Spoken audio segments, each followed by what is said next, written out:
Look at your potato harvest from last year. Really think about it. A few small knobby tubers, half of them stabbed by your own pitchfork on the way out. Some of them green from pushing through the surface. A couple with that corky scab texture nobody warned you about. You dug for an hour in the July heat, bent over a trench, and pulled up maybe 15-20 pounds from a bed that took up half your garden. You did everything right. You followed the guide. You bought seed potatoes from the garden center, dug the trench 8 inches deep, hilled them up as the tops grew, waited for the foliage to die back, and that was your reward. Meanwhile, in a small neighborhood in Osaka, a retired farmer named Kenji Watanabe grows over 400 pounds of potatoes every single year.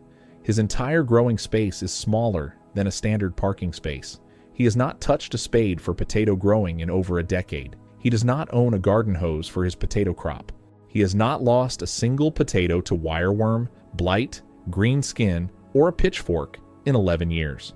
And he spends less than 2 hours of active work on his potato crop from planting to harvest. What he knows, what his father taught him, and what agricultural extension offices across rural Japan have been documenting since the 1970s, is that almost everything the Western gardening industry told you about growing potatoes is either wrong, outdated, or designed to keep you dependent on tools, space, and products you do not actually need. By the end of this video, you will understand why the trench, the pitchfork, the hilling, and the weekly watering schedule were never necessary. They were just the way it had always been done in the West, and nobody ever stopped to ask whether they were actually the best way. Before we get into the method, we need to talk about what is actually happening when a potato plant grows. Because most gardeners have a completely wrong mental model of this, and that wrong model is exactly why their harvests stay small year after year. When you plant a potato in the ground, you are placing a living tuber into an environment you cannot see, cannot control, and cannot adjust once the season starts. Soil temperature fluctuates. Drainage depends entirely on whatever the underlying ground happens to be doing. If your soil is clay heavy, water sits and causes rot. If it is sandy, water drains before the plant can use it. Wireworm and other soil pests have unlimited access to your crop from every direction. When you harvest, you dig through the entire bed and inevitably miss potatoes, which sprout the following spring in the middle of whatever you are trying to grow next. The traditional ground growing method was designed for large-scale agricultural fields, where these problems do not matter as much because sheer volume absorbs the losses. A commercial farmer who loses 15% of his crop to wireworm is still profitable. A home gardener who loses 30% of a 20-pound harvest has almost nothing to show for months of work. Japanese intensive growers asked a different question. Instead of asking how to grow potatoes better in the ground, they asked whether the ground was the right place to grow them at all. The answer they arrived at, tested across decades of small plot agriculture in a country where farmable land is genuinely scarce, is that open ground is actually one of the worst environments for potato production at home. And the container, which most Western gardeners were told was a compromise for people without space, is a superior growing system in almost every measurable way. Here is what a controlled container environment does that ground cannot. First, it eliminates pest access. Wireworm lives in established garden soil. It travels through the ground, finds your potato tubers by following chemical signals, and bores directly into them. In a container filled with fresh compost, there is no wireworm population. Japanese container growers report essentially zero wireworm damage. Western ground growers in established gardens report losses of 10 to 30% in affected years. Second, it controls moisture. A container with proper drainage and a mulch layer behaves like a self-regulating reservoir. Water enters from above, the mulch slows evaporation, excess water drains through the base, and the growing medium stays at consistent moisture levels for days without intervention. Blossom end rot, hollow heart, and the corky scab texture on potato skins are all caused by irregular moisture during tuber development. Container growing nearly eliminates all three. Third, it controls temperature. Potato tubers develop best when soil temperature stays between 60 and 70 degrees Fahrenheit. In open ground, soil temperature tracks air temperature closely. During a heat wave, it can spike to 85 or 90 degrees, which stops tuber development almost completely. The plants look fine above ground, growing, leafing out, flowering, but underground, The tubers are just sitting there, not putting on weight. Japanese growers discovered that surrounding containers with wood chips creates a thermal buffer that keeps root zone temperatures stable across the season. Yields on heat-exposed ground beds dropped by up to 40% in hot summers. Insulated container beds maintained consistent production. Fourth, it gives you total control at harvest. When your potatoes are ready from a container, you cut the foliage, wait 2 weeks for the skins to harden, tip the container into a wheelbarrow, and sift through the compost with your hands. Every single potato comes out. You do not miss any. You do not stab any. You do not spend an hour on your knees going over the bed 3 times. The entire harvest of a single container takes about 4 minutes. Now, the specific method, the details matter, and getting them right is the difference between a modest harvest and one that surprises you. Container size. Through decades of small plot testing in Japan and confirmed by growers across the UK, Australia, and North America, the optimal container size is 30 liters, approximately 8 US gallons. This is not an approximation. Smaller containers do not provide enough root zone for proper tuber development. Larger containers show diminishing returns while dramatically increasing cost and weight. 30 liters is the number, arrived at through direct comparison testing, and the results are consistent enough across climates and varieties to function as a reliable standard. Growing medium. Commercial potting mixes sold at garden centers are not optimal for potato production. Most are peat-based with perlite, drain too quickly, retain too little moisture, and contain no meaningful long-term nutrients beyond an initial fertilizer charge lasting 6 to 8 weeks. Japanese container growers use homemade compost as their primary medium. Mature compost holds moisture better, has higher microbial activity, and provides slower nutrient release that matches the longer growing timeline of a potato crop. Use 2/3 mature compost and 1/3 sharp sand or horticultural grit.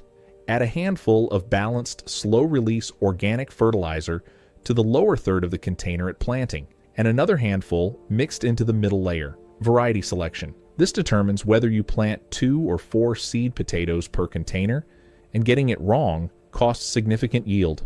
Determinate varieties. Most first and second earlies like Charlotte, Rocket, and Duke of York grow their tubers at a single level.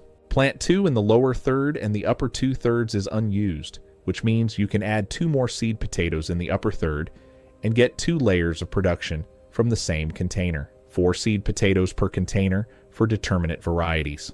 Indeterminate varieties. Most main crops, like Sarpomira, Desiree, and Maris Piper, produce tubers at multiple levels along the entire stem. These need the full column of growing medium to themselves. 2 seed potatoes only, positioned in the lower third with eyes facing upward. Chitting.